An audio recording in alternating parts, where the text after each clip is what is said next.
Bienvenidos a Res Cívitas. Hoy nos acompañan Irene Gálvez, José Manuel Cruz y un servidor de ustedes. Y vamos a entrevistar a uno de los grandes, seguramente el mejor conocedor de la realidad rusa hoy. Se llama Boris Zimorra. La obra de Boris, la obra de Zimorras es ya grande desde el punto de vista histórico. Su libro La voz que venía del frío, dedicada a su padre, es un libro muy importante. Luego, los dos libros que tienen las ediciones del Orto sobre el oro de Moscú son muy importantes, y quizá el libro más importante que se ha escrito sobre la transición del antiguo régimen soviético a la actual Rusia, pues lo ha escrito él en la editorial Actas, y que se llama La caída del imperio soviético. Bienvenido, Boris Zimorra, al canal de Res Cívitas. La conversación es muy sencilla.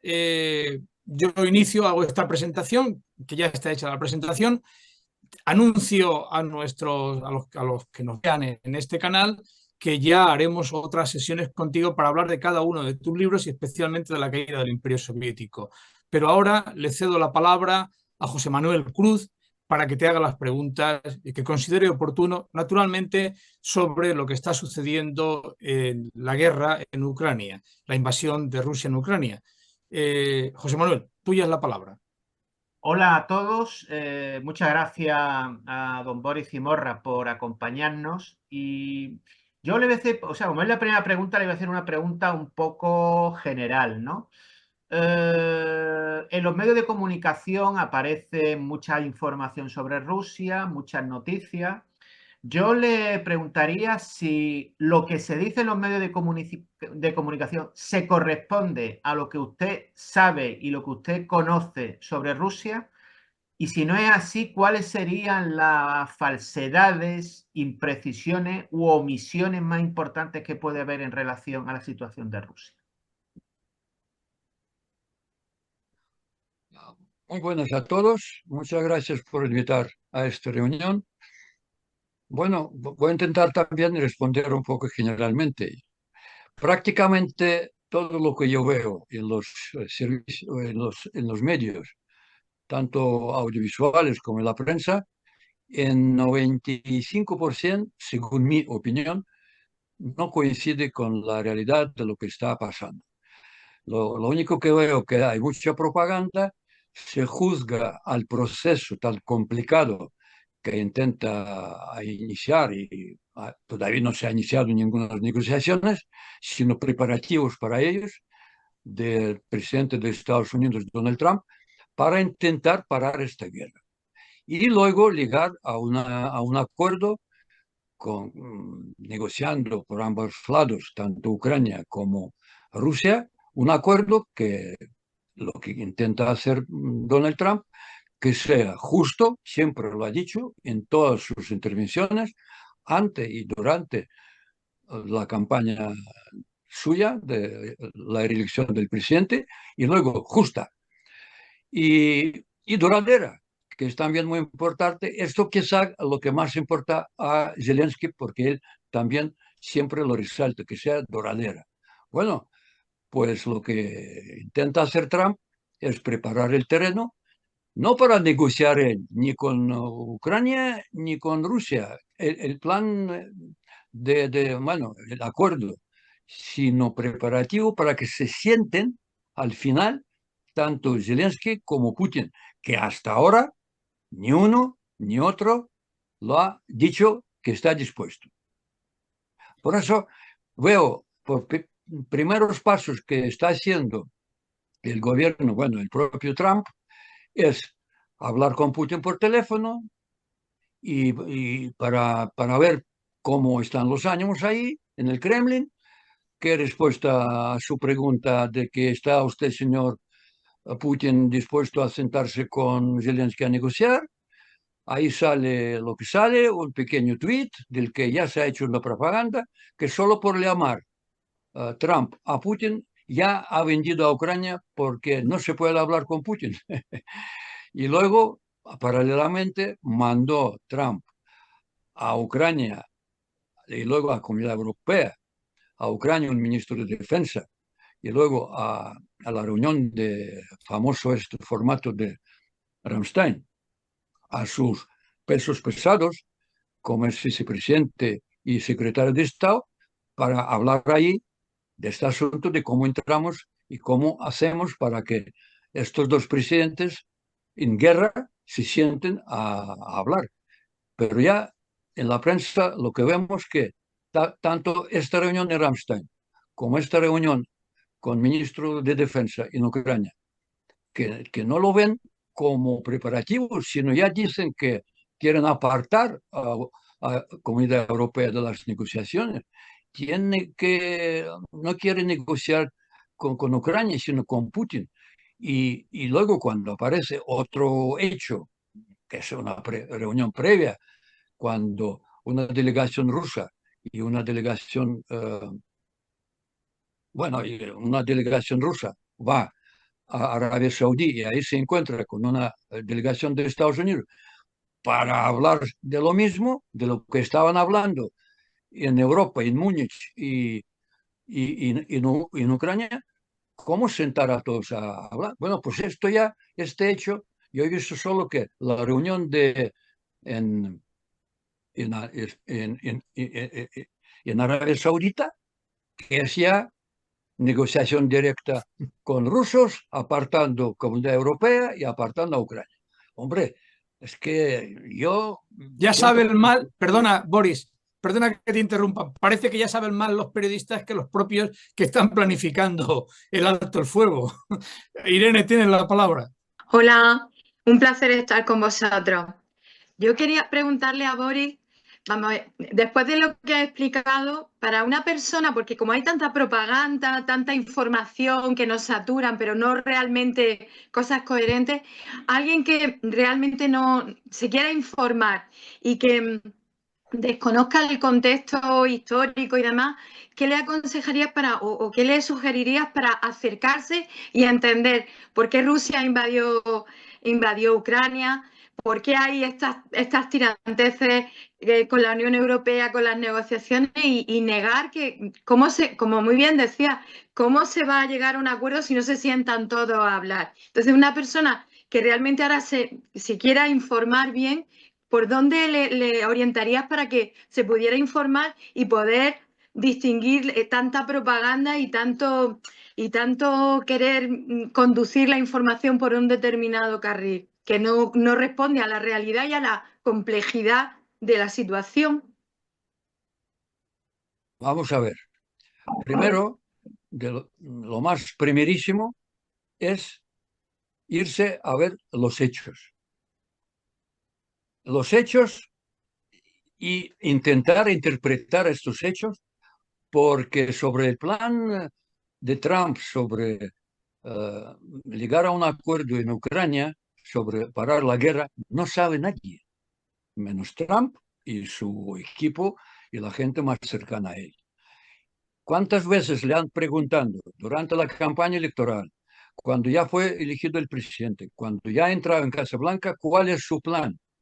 Y él siempre ha dicho, no les voy a decir porque voy a actuar. Entonces hay que mirar por dónde van los tiros cuando actúa. Y de momento lo único que está intentando, eso intento explicar y la gente a veces no quiere entender, que el gran ajedrez todavía no ha empezado. Todavía quizá vemos que están poniendo el tablero, que están poniendo las figuras y preparar el tablero y las figuras para empezar luego el juego.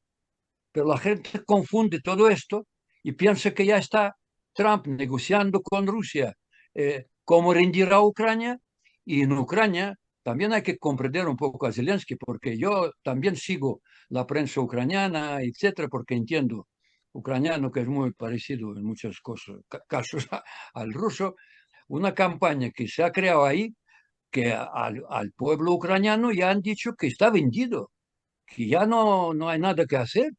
Entonces, el propio Zelensky, en sus actuaciones, muchas veces tiene que responder un poco y buscar qué explicar, no sé qué. Pero bueno, de todas formas, a Zelensky le venden también que no tiene nada que hacer, que ya está todo pactado entre Rusia. ¿Dónde está pactado? ¿Dónde? ¿Por qué lado? Mira, un ejemplo clarísimo de hace 4 días. Con Rusia había dos reuniones. Una, la que yo he mencionado en Riad, y de ahí no ha salido prácticamente nada, ningún resultado. No se ha dicho incluso cuándo van a reunirse el presidente norteamericano, el ruso, nada, cero. Bueno, pues por lo menos había una pequeña, no conferencia de prensa, sino bueno, aparecía una mesa que estaban dos delegaciones hablando, etc. Bueno, sí. Y un muy corto resumen de que ahí ha hablado de que en futuro van a ligar algo, pero no han ligado a nada. Pero hace 4 días había otra reunión entre la delegación americana y rusa. ¿Dónde? En Ankara, en Turquía. Y en esta reunión no solo no ha salido conferencia de prensa para comentar, porque había tan de nada que incluso ya los rusos se han opuesto a hacer una conferencia de prensa. Pero justo después de esta conferencia de prensa sale que Trump ha prolongado un año más los embargos. Las restricciones, los embargos. Los represalias, el embargo económico a Rusia, incluso lo ha ampliado a más partidas. Con lo cual, quiero decir, ¿dónde Trump está haciendo algo para decir que han negociado algo con Rusia, que Ucrania ya está vendida? No hay por ningún lado. Pero si usted lee los periódicos y escuchas a los grandes y elocuentes analistas, todo está hecho. No hay nada más que hacer. Si me permite, Boris, la pregunta que ha hecho Irene me parece muy pertinente, ¿no? ¿Dónde acercarnos para entender lo que está pasando? Y a mí, si me permite, le voy a dar una bibliografía mínima, que la he citado hace un minuto, que es La caída del Imperio Soviético, de Boris Zimorra. ¿Por qué cito este libro? Porque Boris en este libro hace una crítica, hace una presentación de algo que él sabe mejor que todos nosotros, que los rusos, antes los soviéticos y ahora lo que llamamos el régimen ruso actual, son maestros, y es la propaganda. Entonces, claro, frente a la propaganda, ¿qué podemos hacer? Pues me parece muy acertado lo que dice Boris, acercarse a los hechos. ¿Cuál es el primer hecho? El hecho más obvio, más evidente, y que la prensa internacional, en fin, llevada por una buena parte de la propaganda del Partido Demócrata, que en buena medida compra todo lo que vende Rusia, lo que no reconoce es que Trump nunca quiso entrar en esta guerra. Trump no, él dice, repite hasta la saciedad, desde hace 3 años, y lo dice todavía hoy, en todas sus intervenciones, si hubiera sido yo presidente de Estados Unidos, esta guerra no se habría dado. Por lo tanto, él lo que está diciendo es que hay que acabar con esta guerra. Y para acabar con esta guerra, naturalmente, lo que se necesita es un alto el fuego. Y como dice Boris, pues oiga, vamos a hablar con los principales protagonistas. Pero ahí viene el asunto. ¿Por qué se insiste hasta la saciedad de que ya todo está hecho? Claro, lo que está ganando es la batalla de la propaganda, la batalla del engaño, la batalla del bulo. Y en este punto has dicho una cosa, Boris, que me gustaría que te extendieses. Has dicho, cuando te ha preguntado José Manuel qué de verdad y qué de mentira que hay, lo que se cuenta aquí, y has dado unos datos que a mí me parecen realmente fuertes. El 80% de lo que se dice aquí es mentira. Ha dicho el 95%. El 95%, perdón. Sí, más todavía. 95%. Claro, es impresionante, porque, y con esto te cedo la palabra, no quiero monopolizarla, quiero que nos cuentes tu visión y que te extiendas todo lo que te da la gana. Claro, cuando hablamos ahora de un día antes de que llegara este hombre Zelensky a la Casa Blanca, firma un decreto, Donald Trump, ampliando un año más y además ampliando las restricciones del embargo a Rusia. ¿Cómo puede alguien decir que Putin tiene como marioneta a Trump? Es una cosa de locos, ¿no? En segundo lugar, un día antes de hablar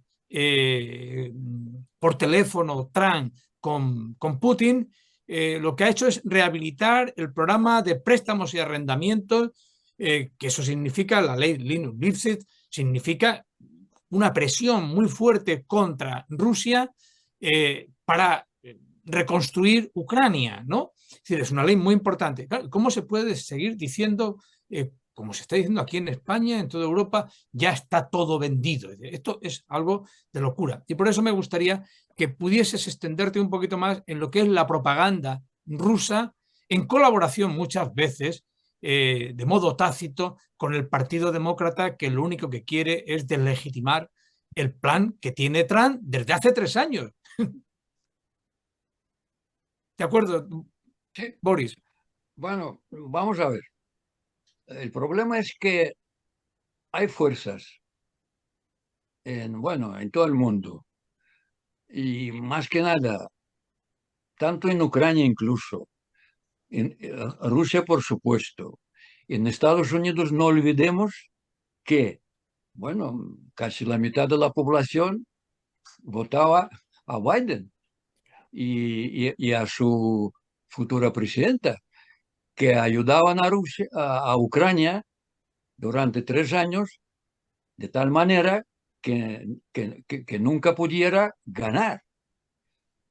Y por eso se ha prolongado a 3 años esta guerra, porque era una ayuda interesantísima para que la guerra no se acabe. Porque si no hay ganador, y también,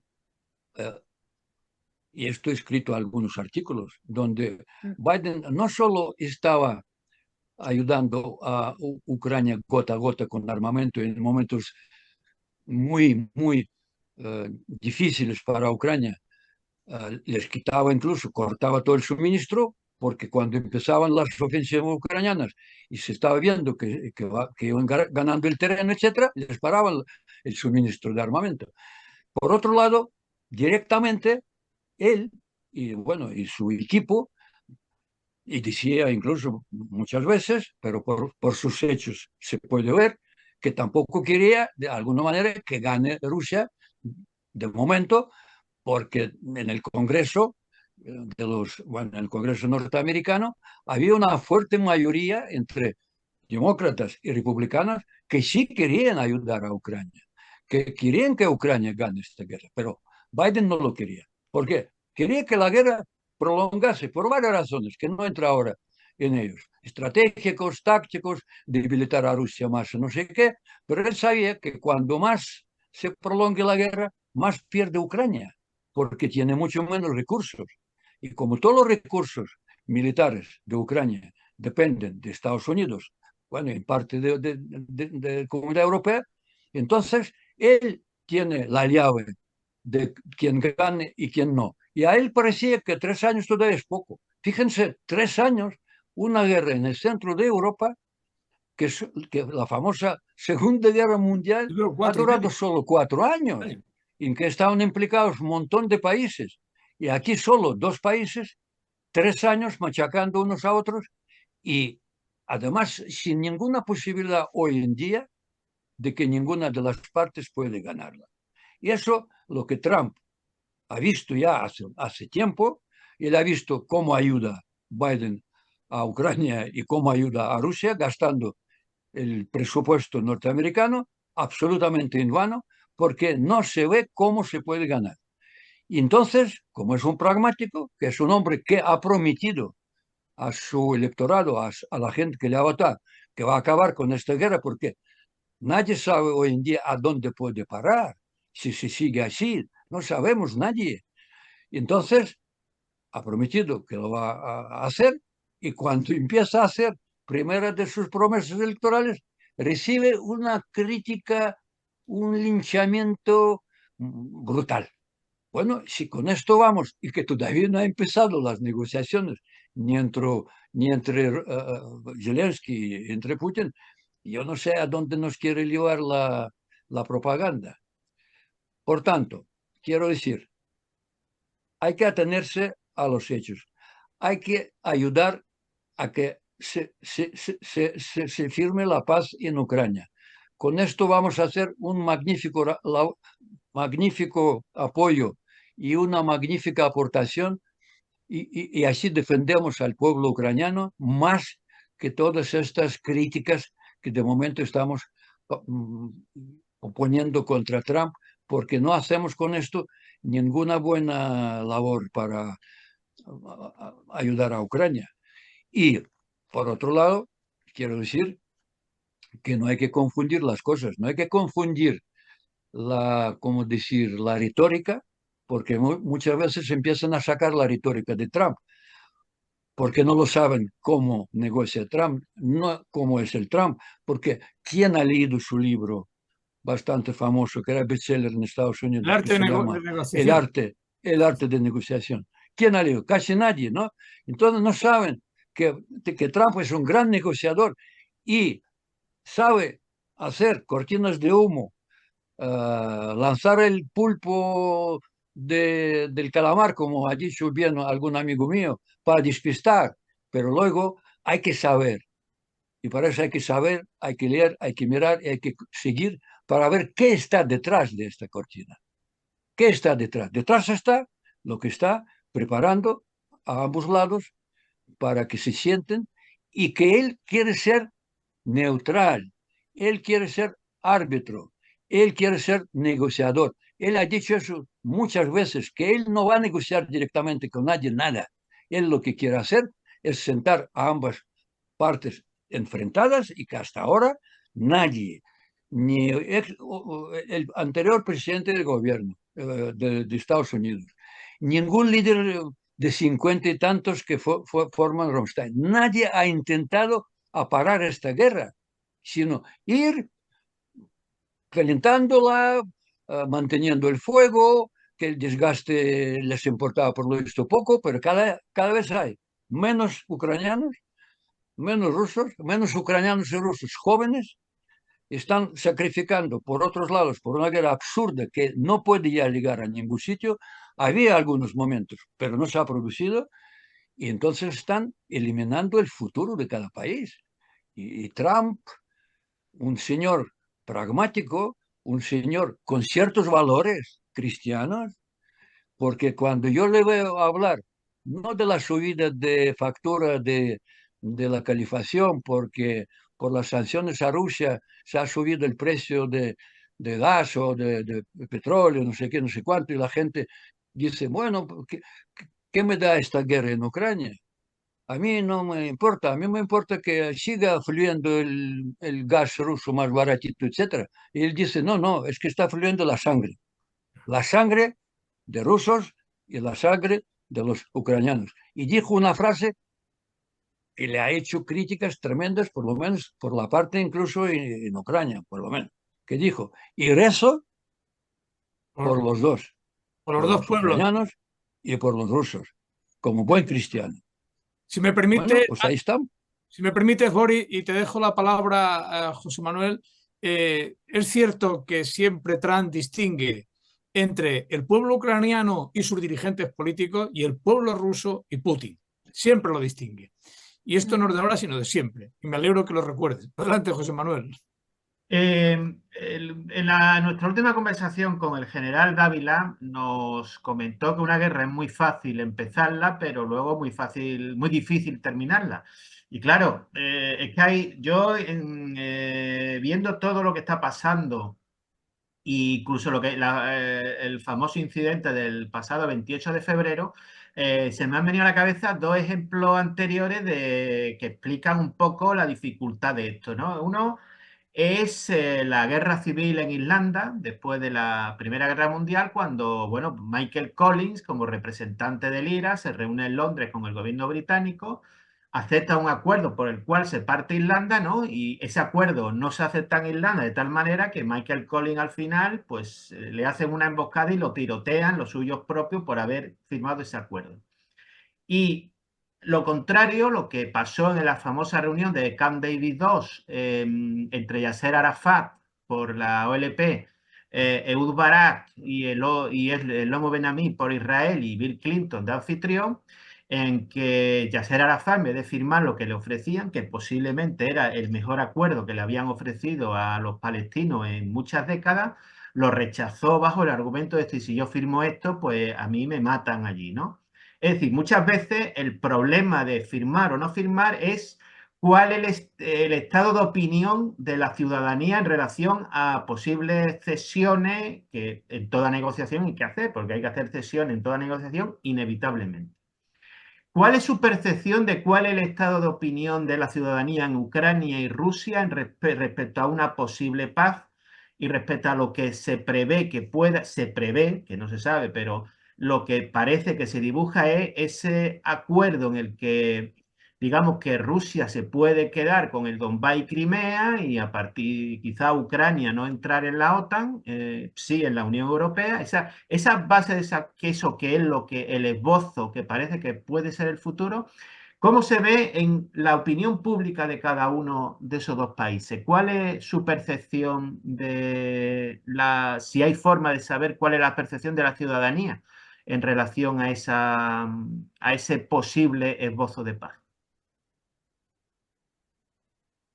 Muy difícil de contestar así, pues rotundamente, porque vamos a ver, es que en Rusia la opinión pública prácticamente no existe como tal. ¿Por qué? Porque prácticamente no hay oposición. Y los que se levantan la voz, no simplemente contra la guerra, sino llamándolo como guerra, porque no olvidemos que esta operación, esta guerra en Ucrania se llama la Operación Especial Militar. No guerra. O sea, esto no es una guerra. Y como no hay posibilidad de opinar en contra, parece que, no sé, 95 o lo que sea por ciento de la población está de acuerdo. Yo simplemente, como que conozco gente, con algunos mantengo cierta relación, etcétera, y algo te viene. Mira, a ningún pueblo interesa la guerra.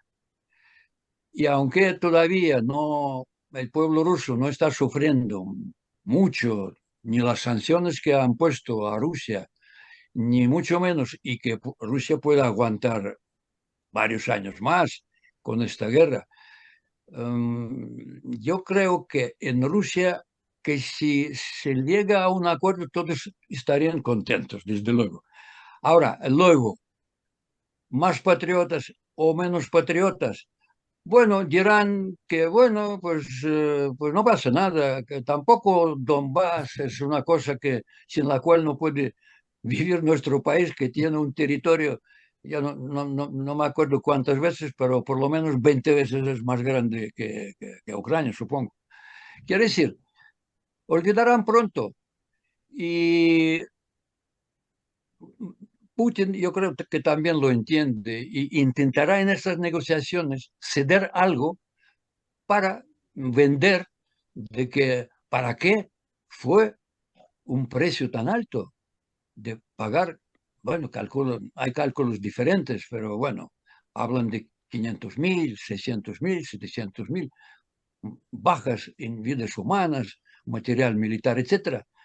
Tiene que justificar de alguna manera esta guerra. Va a intentar hacer de lo máximo posible, o quedarse con todo Donbass, y con Ucrania, con no sé qué. Pero no creo que la paz justa de la que está hablando Trump va por este camino. Intentará obligar a Putin a aceptar algo que también tiene que ser aceptable para Ucrania. Ahora vamos al pueblo de Ucrania. Es el que más sufre. ¿Por qué? Porque aparte de las bajas, aparte de la sangre, es que 5 o 6 millones de ucranianos tuvieron que marcharse fuera, porque Ucrania no bombardea el territorio ruso, pero Rusia bombardea el territorio ucraniano cada día, con lo cual 6, 7 millones es mucha gente que se ha marchado de Ucrania. Y por supuesto, ellos también preguntarán si el acuerdo sería rendir todo y dejar todo a Putin. Preguntarán a su presidente y a sus dirigentes, ¿y por qué no nos hemos rendido primeros 3 días, como estaba previsto? Claro. ¿Para qué hemos luchado todo esto? Y hay que ser no sé quién para pensar que Trump un señor impresentable que se ha presentado 3 veces a las elecciones en su país, ha ganado 2 veces y medio. Digo y medio porque la segunda, Fue la robada. De aquella segunda manera. está todavía en entredicho. Y mantiene la mayoría del pueblo con él. Que este señor no sepa todo esto, que este señor no sepa lo que es paz justa de la que habla y va a rendir toda Ucrania a Putin. Yo no sé qué es lo que hay que pensar de Trump para que me cuadre este personaje histórico, este personaje efectivamente que no encuadra en toda nuestra percepción de los últimos líderes durante los últimos 15, 20 años, esa mediocridad de los políticos que tenemos no encuadra. Pueden gustar o no sus métodos, sus modales, etcétera, pero yo Pero prefiero colgarme. queda claro, si ¿Eh? me permites, Boris, en tu respuesta, uno, que la opinión pública rusa no existe, la opinión pública ucraniana tampoco existe, pero sí existe una opinión pública en Estados Unidos que respalda a un presidente con un porcentaje del 70% según las últimas encuestas, lo cual es impresionante. En este sentido, me gustaría cederte la palabra ahora mismo ya, Irene, pero dejar muy claro que la opinión pública es un concepto de las democracias que tardará muchísimo en llegar, no digo a Rusia, sino incluso a Ucrania, ¿no? Y claro, estamos ante cuando alguien propone, un presidente de los Estados Unidos propone un alto el fuego, que lleva proponiéndolo 3 años. Esto nunca debemos olvidarlo. Claro, y que se ponga eso en cuestión. Es decir, claro, ¿qué líder hay en Europa? ¿Qué líder hay en el mundo que pueda enfrentarse, que pueda cuestionar el liderazgo democrático de Trump? No hay, no hay, no hay ningún líder. O sea, es alguien. Por eso me ha encantado, Boris, que insistas en el asunto de el 95% de lo que se dice en Occidente es fruto de una vulgar propaganda. Ya veremos cómo se analiza eso, ¿no?, en el futuro. Y con esto, perdón, no quiero extenderme, No, pues ratificar en fin, la feliz respuesta, para mí feliz respuesta que ha hecho Boris sobre lo que es un liderazgo democrático y sobre lo que es la inexistencia de la opinión pública en Rusia, que esa es la gran tragedia. Adelante, Irene. Bueno, es apasionante lo que estáis diciendo. Entonces, yo lo primero que pienso, en este tablero de ajedrez, donde se están colocando las piezas, como muy bien decía Boris, ¿qué liderazgo, cómo veis la Unión Europea tal y como está? Por ejemplo, si en los acuerdos que se logran, Ucrania no entra en la ONU, pero sí entra en la Unión Europea, tal y como está a día de hoy la Unión Europea, con esa falta de principios, de caminos, de proyectos, de liderazgo, ¿qué consecuencias veis? ¿Cómo veis esa situación? O sea, también el factor de la llegada de Trump, de su pragmatismo para contribuir a que la Unión Europea salga de esta especie de fosilización burocrática, de burócratas, en la que no hay un liderazgo, no hay una unión de estados, de naciones unidas en un proyecto originario de la Unión Europea, de tener una coherencia, unos valores que no vemos con claridad, porque ¿y cómo está la opinión pública de los países de la Unión Europea? Que también es otro factor. O sea, todas estas piezas están en el tablero. ¿Cómo veis vosotros eso? Boris, ¿qué consecuencias tendría tal y como está la Unión Europea, que entrara Ucrania en la Unión Europea? Yo lo veo muy claro, porque las jugadas de Trump es que son líder de una potencia mundial y de una potencia de la que toda la historia moderna dependía de la posición de Estados Unidos. La Primera Guerra Mundial, hasta que no intervino Estados Unidos, que en aquellas épocas ni pensaba hacerlo, pero al final tuvo que intervenir, para pararla. La Segunda Guerra, lo mismo. Entonces, claro, la Unión Europea, bueno, Europa,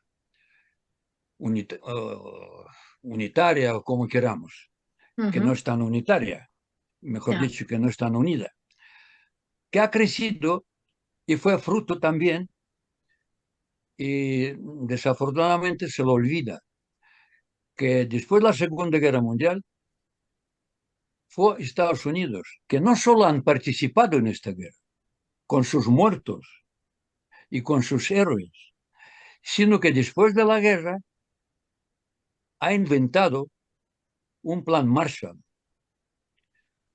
que sacó a Europa destruida y de la miseria y se ha convertido a esta Europa la que hoy en día la vemos. Próspera,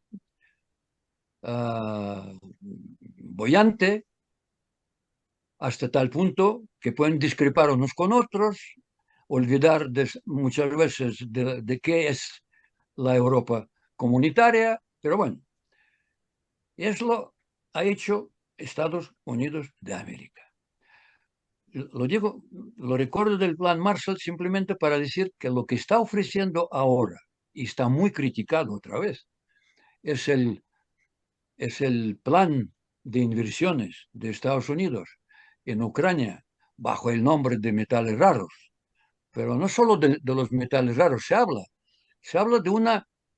de empezar una cooperación en tiempos de paz con un país tan grande como Estados Unidos, y cooperación económica, que es la mejor cooperación que puede haber. Y esta es una especie de antiguo plan Marshall que en su día ha salvado a Europa de la miseria. Bueno, pues ahora lo quiere hacer Trump con Ucrania. Fíjense cuántas críticas, cuántas interpretaciones, el botín de la guerra, el imperialismo americano, otra vez como el vitre. Bueno, con lo cual, quiero decir que mucha gente o no quiere o no entiende que simplemente con este plan de $500 billones y después vendría mucho más, de invertir Estados Unidos en Ucrania, que va a permitir que esta inversión tan grande, etcétera, podría ser luego truncada por Putin con su intento de una nueva agresión, de que Estados Unidos, bueno, hay muchos números, pero bueno, hasta ahora ni la ayuda económica y militar a Ucrania de todos los países europeos y de Ucrania y de Estados Unidos no supera un número que un día Trump dice una cosa, otro día otra, no porque él no sabe, es que de esto podríamos hablar en alguna otra discusión, que hasta hoy en día, cuando empezaron Musk a investigar cuánto realmente ha gastado Estados Unidos en Ucrania, todavía, según toda la documentación que él está sacando, no está claro, porque contradicen los documentos del Departamento de Estado, del Pentágono y de otros, del Ministerio de Finanzas. Y lo más curioso, que la propia Ucrania, que tenía que haber recibido este monstruo de 350.000 millones, dice que no, hemos recibido, un día ha dicho 65, otro 70, no más de 100. Entonces la pregunta es, ¿dónde está? ¿Dónde está ese dinero? Claro, ¿y dónde está esa ayuda? Bueno, pues Trump ahora, con toda la disciplina, sabiendo cómo gastar, controlando toda esta inversión de $500.000 millones, yo creo que esto hay que mirar como una de las garantías para Ucrania de que después de firmar la paz, Estados Unidos no estarán exentos de defender no solo Ucrania como país, sino sus propias inversiones. Pero hay que mirar y ver a Trump, que es muy pragmático, y dice, Europa, Te has acostumbrado a vivir bajo nuestro paraguas todo este tiempo, todo este dinero que hemos gastado para mantener la OTAN, Plan Marshall, lo que sea, nos costó a nuestros contribuyentes y podríamos haber invertido en otras cosas que también nos pueden interesar mucho, y no solo dentro de Estados Unidos, sino también fuera, porque fuera Estados Unidos también tiene algunos, bueno, no vamos a llamar enemigos, pero contrincantes muy fuertes que le están pisando los talones. Ya Seguramente sabemos de José quién Manuel te hablamos. va a preguntar por esos contrincantes que a lo mejor va por China, ¿no? José Manuel. Bueno, pues no, sí, bueno, de ese tema ya lo comenté yo, pero realmente voy no, a otra cosa que ha dicho Boris al principio sobre la cuestión de la defensa, de que Europa se tiene que defender por sí misma. Existe, vamos, ahora mismo la impresión de que es que cuando Rusia acabe con la guerra de Ucrania y se le ponga fin, pues va a empezar a invadir otros países. Yo tengo un amigo en un país pequeño cercano a Rusia que le pregunté si había inquietud, si no había inquietud, me decía que sí, que allí el ejército organizaba cursos de formación los fines de semana, que era para hacer, digamos, la guerra de la retaguardia, ¿no? Porque se suponía que si había una invasión no iba, el país no iba 24 horas, ¿no? Porque es un país pequeñito y que la gente iba a aprender a hacer operaciones de sabotaje, de guerra de guerrilla, etcétera.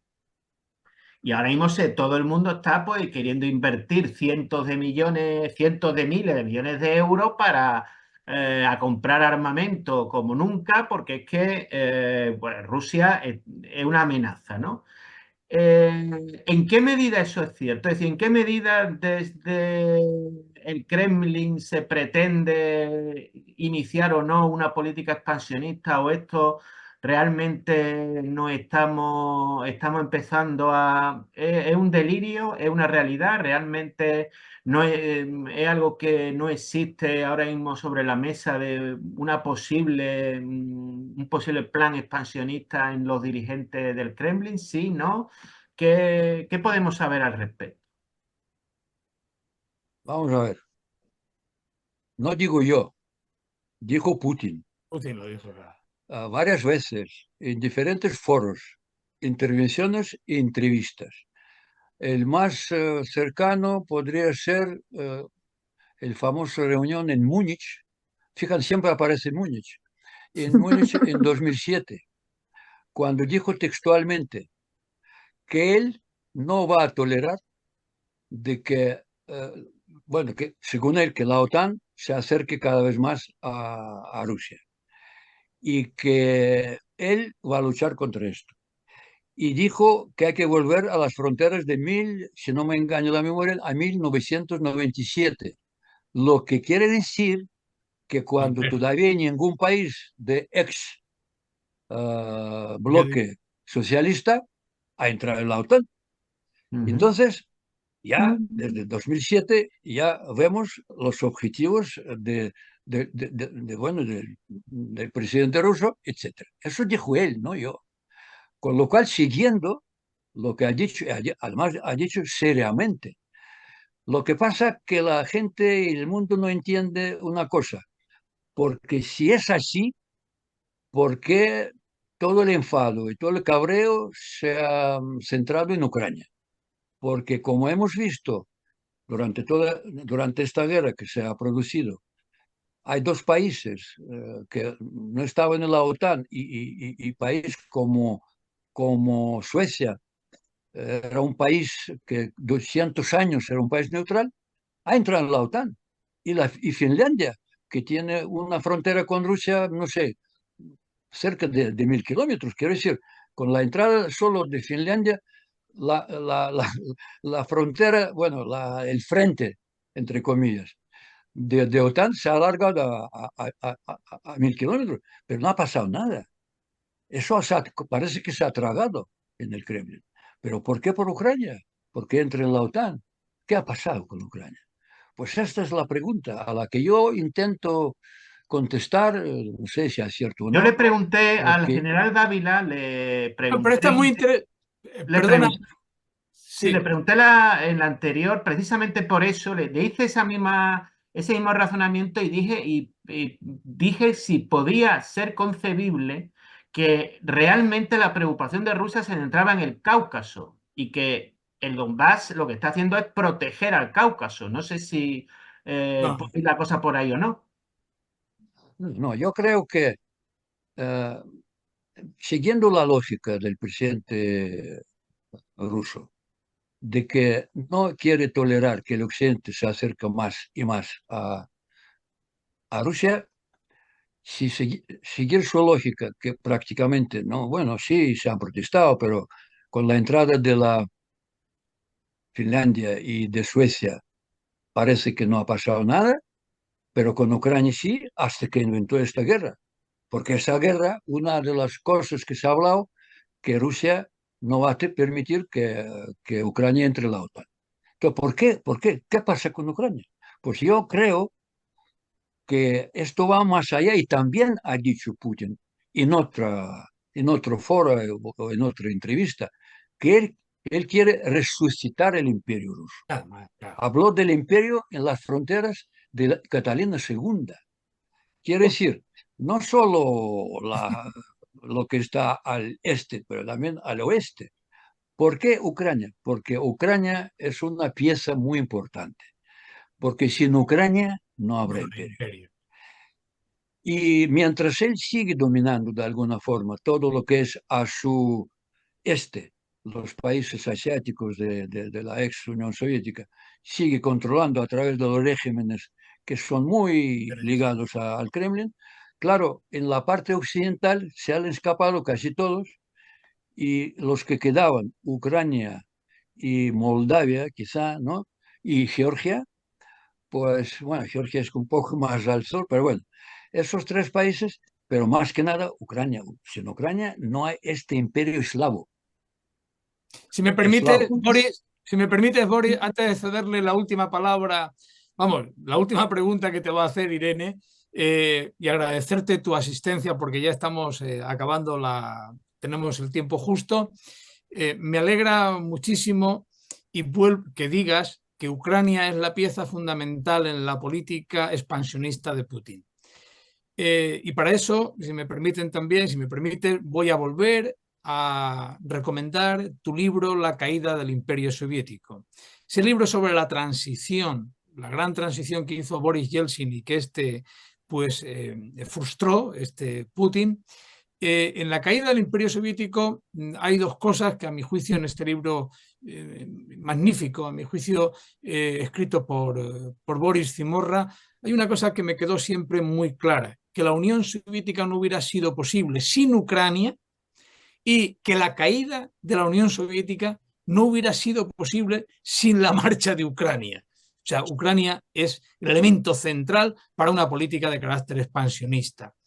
Y en esto te agradezco muchísimo tu intervención y sobre todo te agradezco muchísimo lo que yo aprendí en ese libro, que es La caída del Imperio Soviético.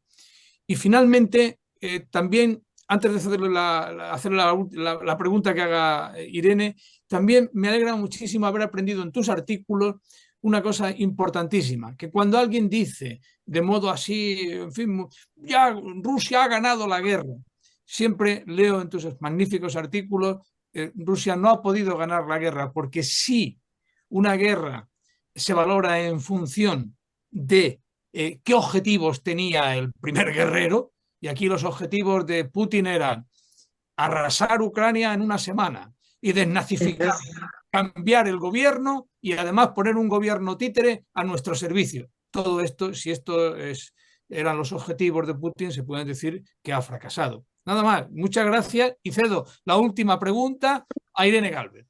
Pues por ampliar un poco más el mapa geopolítico y demás, me llama también mucho la atención, lo que habéis dicho, las relaciones de Rusia y también por los intereses de quien le está pisando el terreno a Estados Unidos, China y demás, con, por ejemplo, la India.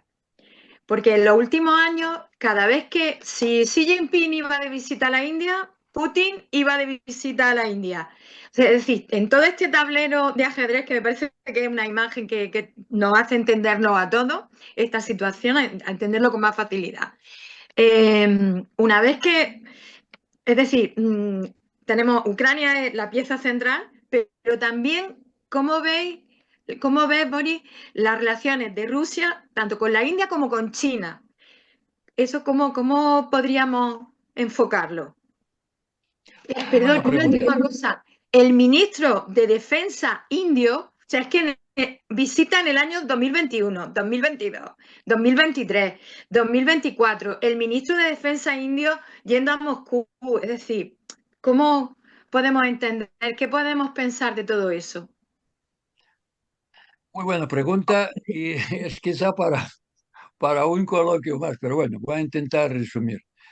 Más que nada, en este tablero de ajedrez ahora, la pieza, como hablamos de Ucrania, Ucrania, aparte de todo lo que hemos hablado, también es una pieza a jugar en esta relación de Estados Unidos. Bueno, con India es otro tema, pero con China, porque de momento el contrincante más importante, más real y cada vez que acerca más a Estados Unidos es China. Y Trump ha dicho varias veces, e incluso también Biden en su momento estaba diciendo, que es una amenaza número uno y hay que hacer algo. Vale, lo que pasa que poca gente de los dirigentes norteamericanos lo hacía de verdad. Muchas cosas se proclamaban, pero luego no se hacía nada. Más aún, tenía muchos intereses en China de la propia administración Biden. Pero bueno, no vamos a comentar esto. Quizá es bueno o mal, no sé. Pero cara a China, ¿por qué a Estados Unidos, aparte de lo que hemos hablado, porque quiere crear esta zona de paz en Europa, porque es fundamental para Estados Unidos tener Europa pacífica, una Europa más fuerte, porque sin esta pieza de Europa, a mi juicio, fuerte, sino débil, él no puede actuar como un actor en el ajedrez mundial, porque si tiene que estar atado a seguir resolviendo los problemas en Europa, no puede dedicar más recursos a su lucha, bueno, contra China o lo que sea. Todo este dinero que estaba invirtiendo y se invierte en la guerra en Ucrania, en la OTAN, y todo lo que quiere, son mucho dinero. Este dinero podría haber sido uh, aplicado a otras cosas, pero bueno, entonces lo que yo creo que, por otro lado, Trump, y aparte de las razones puramente humanitarias de parar la guerra en Ucrania, es también que hemos visto durante 3 años de la guerra cómo Rusia cada vez es pieza más fácil para que le trague China. Y yo tengo que decir, porque he vivido muchos años en Rusia, conozco un poco el ánimo del pueblo ruso, etc. Nunca los ánimos de los rusos eran próximos a China, a los chinos, a China. Nunca. Siempre la consideraban una potencia de segunda, en la época soviética, etcétera, etcétera. Pero siempre aspiración de los rusos era acercarse al occidente, a escuchar jazz, a poner tejanos, a vivir como vive el occidente, con más libertad, ¿verdad? Lo que intentó hacer Boris al principio Gorbachev y luego profesor Yeltsin. Y desgraciadamente, pues el actual presidente de Rusia se ha dado vuelta a 180 grados. Pero este acercamiento de Rusia a China es peligroso, tanto para China como para Estados Unidos. ¿Por qué? Porque imaginemos la reunión de China con, no sé, 1.500 millones de habitantes, con un enorme territorio que tiene Rusia y todos los recursos naturales que tiene Rusia. Será un país monstruo. Con esto tendría que emplear ya Estados Unidos no solo sus fuerzas, sino quizás del resto del mundo para contrarrestar. Pues nada, Boris, muchísimas gracias. hoy hemos tenido la oportunidad de hablar con un moscovita nacido en 1944 en Moscú, y que vivió allí hasta los 33 Oye, años. solamente una observación antes, que el retrato que está detrás de Boris Zimorra, su espalda, que es el retrato de Fyodor Dostoyevsky, que no es solo un gran miembro, un gran representante de la cultura rusa, sino un gran representante de la cultura europea, ¿no? Entonces, Bueno, Ahí está. yo creo el próximo día que traigamos, que bueno, decir. tendremos que leer este libro. Solamente vamos a hablar en la próxima emisión, en otra emisión de Res Civita, de este libro, que es La caída del Imperio Soviético. Agradecerte, en fin, tu deferencia de estar aquí en este canal. Agradecerte, José Manuel, y sobre todo, Irene Gálvez, bienvenida, y ya no te vayas más, tienes que estar aquí todas las semanas. Y no olviden ustedes de suscribirse a este canal de Res Cívitas y le dan al like, ¿no? O sea, al dedito para arriba. Muchas gracias a todos y hasta una nueva emisión de Res Cívitas. Hasta la próxima. Gracias a todos. Hasta la próxima.